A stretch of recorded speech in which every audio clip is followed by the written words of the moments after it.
ये जो तस्वीरें आपने देखी और इनमें आप जो देख रहे हैं कि कैसे एक के बाद एक चांदी की मोटी मोटी ईंटें निकल रही है। ये तस्वीरें दरअसल आरटीओ के पूर्व कांस्टेबल सौरभ शर्मा के घर और दफ्तर पर जब लोकायुक्त ने छापा मारा था उस दौरान की है। लोकायुक्त ने छापा मार के करीब 2,85,00,000 के आसपास नकदी तो जब्त की, लेकिन शुरुआती तौर पे जो संख्या आई थी चांदी की ईंटों की वो करीब 60 किलो की ही थी। लेकिन धीरे धीरे अब इसमें खुलासे हो रहे और इन तस्वीरों को देख करके हर किसी की आंखें चौंधी आ गई हैं।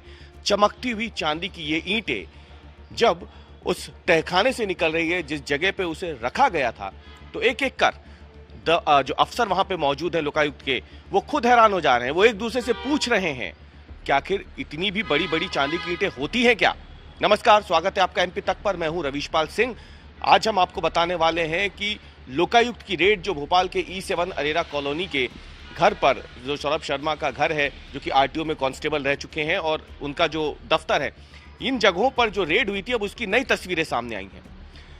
इन तस्वीरों में आपको दिख रहा है कि किस तरीके से जो लोकायुक्त के अफसर हैं वो एक बड़ी नोट गिनने की मशीन के सामने बैठे हैं और नोटों के बड़े बड़े बंडल वो उस मशीन में डाल के उन नोटों को गिन रहे हैं।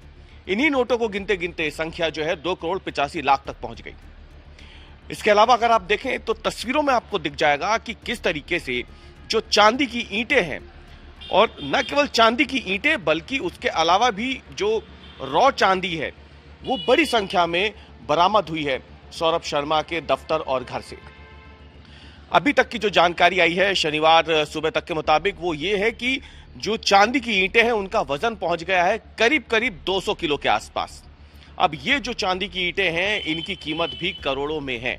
इसके अलावा जो सोने और डायमंड की ज्वेलरी मिली है वो तो करीब 50 लाख रुपए की है ही। इसके साथ ही अगर देखा जाए तो करोड़ों रुपए की संपत्तियों के कागजात भी मिले हैं। अब सौरभ शर्मा क्योंकि फिलहाल रियल एस्टेट कारोबारी है तो इसकी जांच चल रही है कि ये जो कागजात मिले हैं संपत्तियों के अलग अलग शहरों में, क्या ये बेनामी है या फिर ये वैध संपत्तियां बनाई गई हैं। लेकिन अगर ये वैध संपत्तियां हैं भी तो भी सवाल ये उठता है कि महज 7 या 8 साल की कांस्टेबल की नौकरी में आखिरकार सौरभ शर्मा की कमाई कितनी हुई होगी जो इतनी अकूत संपत्तियां, चांदी की ईंटें, सोने और डायमंड के ज्वेलरी और इसके अलावा इतना सब कुछ उसके पास से मिल रहा है। ये अपने आप में एक बड़ा सवाल है। लेकिन ये जो नई तस्वीरें आई हैं, ये तस्वीरें देख करके हर कोई हैरान है कि आखिरकार एक कांस्टेबल के पद पर तैनात हुआ एक शख्स जो 1.5 साल पहले करीब VRS ले लेता है, आखिरकार उसके पास इतनी अकूत धन दौलत संपत्तियां आई तो आई कहां से।